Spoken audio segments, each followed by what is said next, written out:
Salut l'équipe. Alors aujourd'hui on continue notre laboratoire, mais en mode entreprise. Dans la vidéo précédente, on a mis en place la base. Ici, un routeur Debian avec propre, avec une sortie ici euh, vers Internet et une autre interface connectée à notre réseau local, c'est-à-dire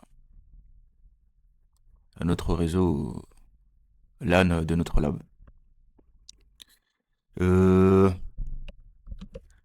Là, on passe à un service fondamental dans n'importe quelle infra, le DHCP. On ne va pas faire un DHCP vite fait, on va le faire comme un administrateur système pro. Le but est simple, d'accord? Nos PC clients du lab, c'est-à-dire ici, les PC de notre LAN, euh, doivent recevoir automatiquement une adresse IP. Euh, une adresse IP de la même plage d'adresse IP que, que les équipements, les serveurs, les machines de notre LAN. C'est-à-dire avec cette plage 192, 168, 100.0/24.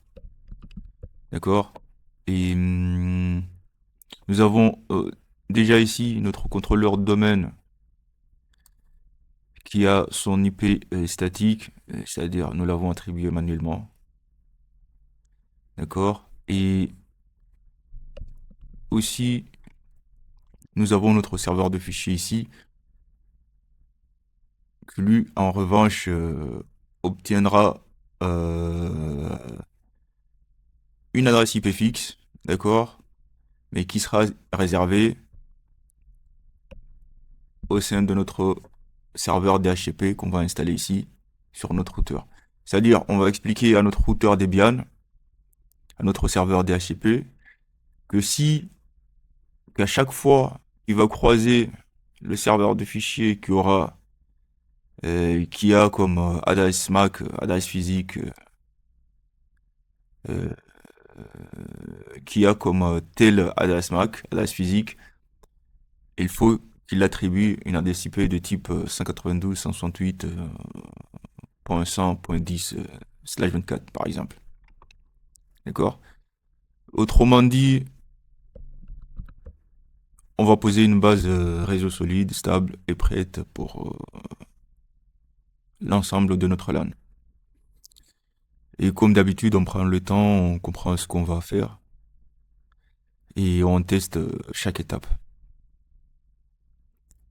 Voilà. Et si tu vas prendre proprement sans bricolage, n'hésite pas à t'abonner, à liker, à partager la vidéo. Ça aide énormément la chaîne.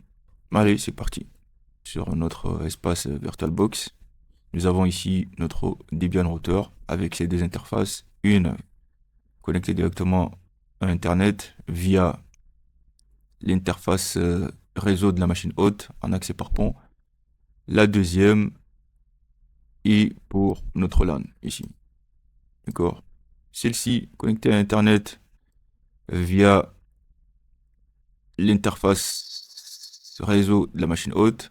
Celle-ci est connectée à notre réseau LAN, au réseau du labo. Sans plus tarder, allons lancer le Debian router et installer le serveur et ses DHCP par la suite. Avant d'installer euh, l'ISC DHCP serveur, rappelons d'abord ce que c'est un serveur DHCP et à quoi il sert en entreprise. Alors le DHCP n'est pas juste un serveur qui donne des IP, c'est le service qui garantit que tes postes obtiennent une IP cohérente, d'accord? Que les DNS sont corrects, que la passerelle est correcte, que le nom de domaine est correctement annoncé et surtout que le réseau soit pilotable. Sans DHCP, on fait du manuel partout et on va perdre beaucoup de temps. On risque de faire des erreurs et par la suite créer des conflits IP. En entreprise, un conflit IP, ça peut te casser une journée entière. Donc notre routeur Debian, ici, euh, il va devenir aussi notre DHCP du LAN. Voilà. Alors de retour sur notre routeur Debian, nous allons nous loguer. Alors c'était ADM2.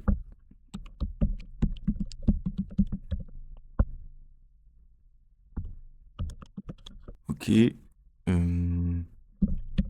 Installons.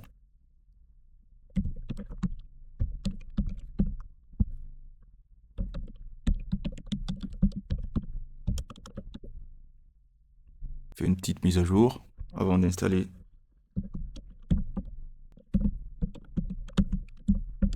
notre ISC DHCP serveur. ISC DHCP serveur. D'accord.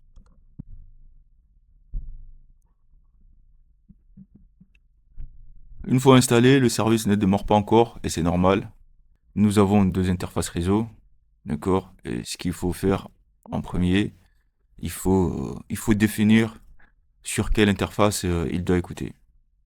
C'est-à-dire ici, comme vous voyez, nous avons l'interface ENP0S3 qui est connectée au réseau externe pour pouvoir sortir vers Internet. Et nous avons l'interface ENP0S8 qui est quant à elle connectée à notre LAN local. D'accord. Pour ce faire, nous allons sur notre serveur, on va passer un petit coup de balai, nettoyage. Nous allons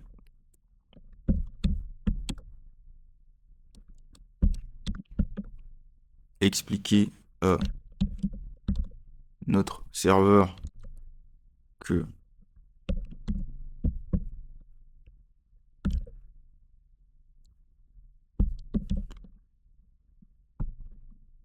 DHCP serveur. Nous allons venir ici l'expliquer que l'interface qu'elle va devoir écouter sera le NP ici entre le ENP 0 S8. D'accord? C'est l'interface reliée à notre LAN. CTRL O, enregistrer, CTRL X pour quitter. Et après avoir fait cela, nous allons structurer le fichier dhcpd.conf, c'est-à-dire c'est le fichier principal de configuration qui se trouve, alors on va pareil passer un petit coup de balai, qui se trouve dans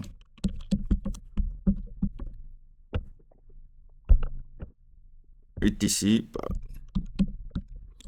dhcp dhcpd.conf etc CTRL X. J'avais oublié quelque chose. Ouais, DHCP. Le P.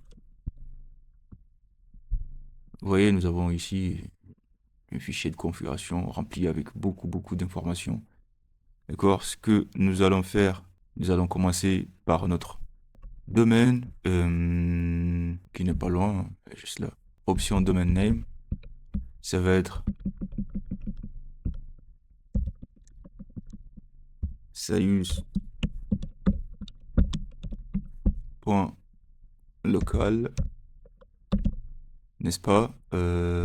Option domaine name servers. On va mettre option domaine name servers. Pardon. On va mettre l'adresse IP de notre contrôle contrôleur de domaine, .25. Alors ici, nous avons default list time, c'est-à-dire ça signifie que les PC vont devoir renouveler les adresses IP euh, à 600 secondes. 600 secondes, ça fait 10 minutes. 10 minutes, ça fait beaucoup. Ça va se renouveler tout le temps. Nous, on va mettre minimum 8 heures. D'accord? À cet effet, 8 heures équivaut à peu près, non, sûrement 28, 28 800 secondes. Et ici, durée maximale, ça va être 24 heures. D'accord? Ça sera 86 400.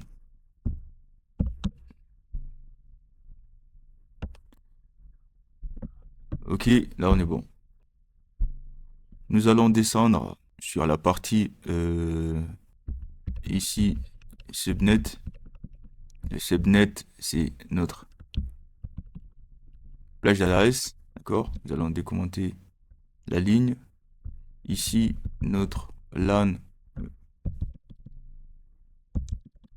est 292.168.100.0 netmask/24. D'accord? On va faire ça propre. On va supprimer ça. On va supprimer cette ligne aussi. Alors, range. Option range. On supprime ça aussi. Vous voyez, notre plage d'adresse, il va commencer, c'est-à-dire les machines de notre LAN auront entre 192.168.100.100 jusqu'à 200. Jusqu'à 192.168.100. 200. Et tout le reste, on enlève ici jusqu'à 200. D'accord? Option routeur. L'adresse IP. D'abord, on va décommenter la ligne. Option routeur. Ça va être l'adresse IP de l'interface LAN de notre routeur Debian. C'est 92.168.100.254. D'accord? Option. Nous allons mettre un peu d'ordre. On va encore supprimer ça. Supprimer ça.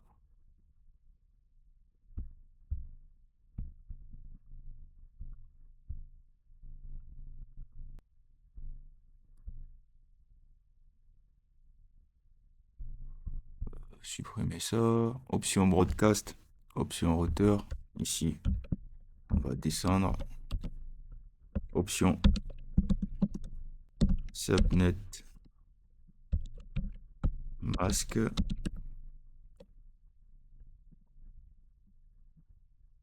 255.0.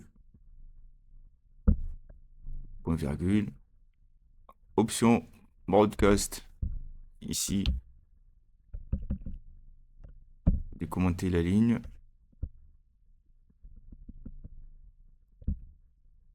Ça sera notre adresse de broadcast. C'est 468. Tac. Et on est bon. Jusque là, on est bon pour en ce qui concerne les PC clients, la passerelle, c'est-à-dire l'interface LAN de notre routeur Debian. Nous avons un réseau propre, lisible, standard entreprise. D'accord?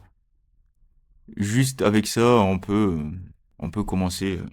On va effacer tout ça. Comme ça, ça va être propre. D'accord? Nous allons supprimer un peu tout le reste. Ça va nous permettre se place juste dessus. CTRL K. Alors, CTRL K. Jusqu'ici, on est bon. Alors, on va décommenter cette ligne pour en être sûr qu'on va s'arrêter là sur tout ce qu'on a fait. Bon, on va continuer à supprimer. CTRL K. Ah non, non. Alt U, j'annule. Je descends un peu. CTRL K.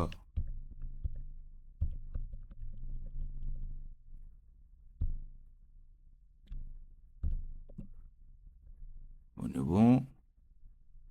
Maintenant, nous allons passer à la partie très pro, c'est-à-dire on va réserver une IP fixe, d'accord, au serveur de fichiers.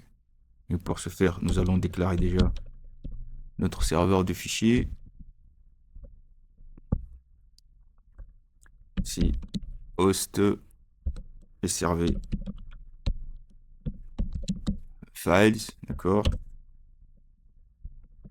On ouvre les guillemets. Ça va être ici notre carte Ethernet, c'est-à-dire l'adresse physique, l'adresse MAC de notre serveur de fichiers. Nous allons ici démarrer notre serveur de fichiers pour aller chercher ça. Aller récupérer l'adresse MAC. Aller récupérer l'adresse MAC de notre serveur de fichiers. D'accord. Et que c'était le mot de passe, c'était non.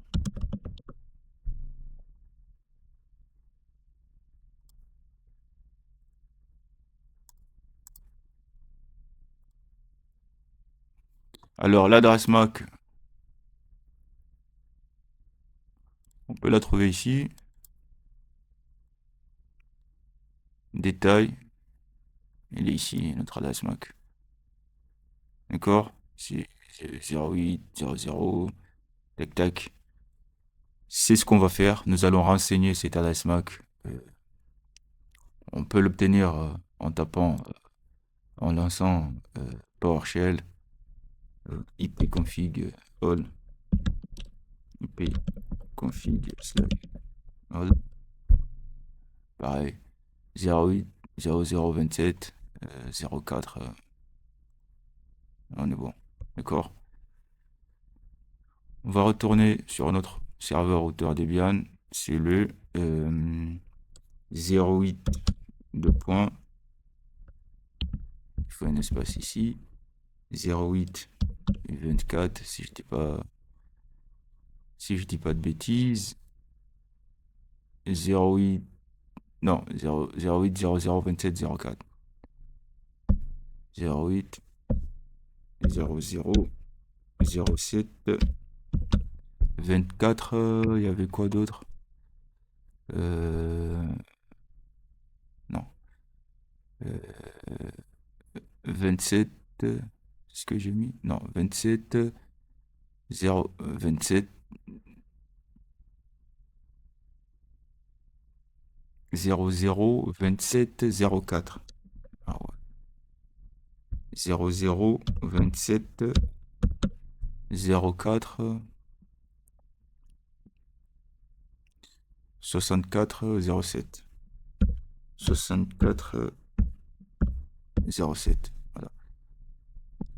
On explique à notre serveur DHCP qu'à chaque fois qu'elle va croiser une machine avec cette adresse MAC, cette adresse physique, il lui attribue un IP fixe qui sera fixé à adresse qui sera le 192.168.100.10 par exemple. Point. On va fermer. Nous allons enregistrer, puis quitter, CTRL O, CTRL X. Avant de démarrer, on va vérifier le service DHCP si tout est bon. C'est DHCP T. Alors, non, DHCPD.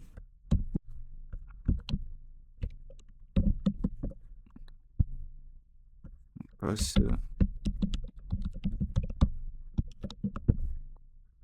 Alors, qu'est-ce qu'il me dit? Il me dit qu'il y a des erreurs quelque part. Fixed address. Erreur. Pourquoi erreur? Hardware Ethernet. Ah, ouais. Le fameux point virgule. Nous avons oublié un point virgule ici. Juste après l'adresse MAC. Ok, on peut y aller. CTRL O. X. On reprend. Ok, tout est bon. On peut continuer. Ce qu'on va faire là maintenant, un petit coup de nettoyage. Nous allons redémarrer système. C'était restart IPC DHCP serveur. D'accord. On va aller regarder son statut. Ce qui est en train de tourner ou pas derrière. Système c'était status IPC DHCP serveur. Son statut nous indique que tout tourne bien, c'est activé, c'est en cours d'exécution, d'accord. On vérifie service actif, pas d'erreur, bonne interface. Côté PC client, on retourne sur notre serveur de fichiers, voir si il a obtenu le 192.168.100.10 qu'on avait demandé. On va faire oui déjà. Qu'on avait demandé à notre... Voilà, vous voyez, il est là, il a obtenu. Passerelle par défaut. Serveur DHCP, c'est notre routeur Debian. Notre routeur Debian, serveur DNS, notre contrôleur domaine. Et suffixe DNS, saius.local. Et tout est bon. On peut faire nip config all ici. Nous avons les informations nécessaires. C'est-à-dire ici, notre nom de domaine, l'adresse IP qu'on a demandé à notre serveur ECDHCP de lui attribuer, masque de sous-réseau, passerelle par défaut, notre routeur Debian, serveur DHCP, c'est aussi notre routeur Debian, et on est bon. D'accord. Ce qu'on va faire prochainement, on joindra le domaine à partir de cette machine, d'accord, à partir de notre serveur de fichiers, et continuer la configuration de notre lab. Voilà l'équipe, on a mis en place un vrai serveur DHCP Debian avec ISC DHCP serveur, une configuration propre, lisible, d'accord, et